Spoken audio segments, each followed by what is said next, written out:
அனைவருக்கும் காலை வணக்கம். இன்னைக்கு நாம் என்ன கான்செப்ட் சொல்ல போகிறோம்னா, காலையில் எழுந்த உடனே 1000 பிரச்சனைகள் ஒவ்வொருவருக்கும் கண்டிப்பாக இருக்குது. சரிங்களா? பிரச்சனை என்ன, நம்ம நேற்று நடந்தது மட்டும் கிடையாது, மைண்டில் ஓடாது.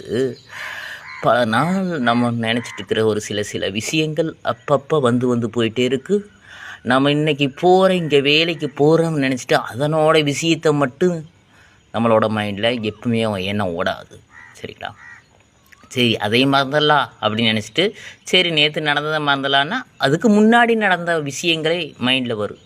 இப்படி தான் அடிக்கடி வந்துட்டு போயிட்டே இருக்குது. நம்ம அதையும் இதையும் குழப்பிட்டு, நம்மளையும் குழப்பிட்டு, வேலைக்கு போகிற டைமில் அதையும் இதையும் நினச்சிட்டு, பஸ்ஸில் போகும்போது நினச்சிட்டு, நினைக்காமல் ஒருபோதும் மனிதர்களால் இருக்க முடியாது, யாருனாலையுமே இருக்க முடியாது. சரிங்களா?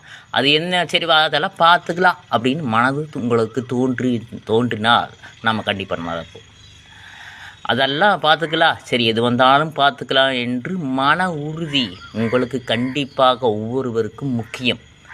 அதெல்லாம் பார்த்துக்கலாம் என்று சொல்லும்போது உங்களை மனசு துள்ளலும் சந்தோஷமாகவும் இளமையும் ஆரோக்கியமாகவும் இருக்க அதிகப்படி. சரிங்களா? ஏன்னா இது பிரச்சனையா அது பிரச்சனையா, அவங்க பேச மாட்டேங்கிறாங்க, இவங்க பேசுகிறாங்க, அவள் ஃப்ரெண்டு அவன் என்னாச்சு சொன்னா கோவிச்சுக்கிறா, இவன் என்னாச்சு சொல்லலாம் கோவிச்சுக்கிறா அப்படின்ட்டு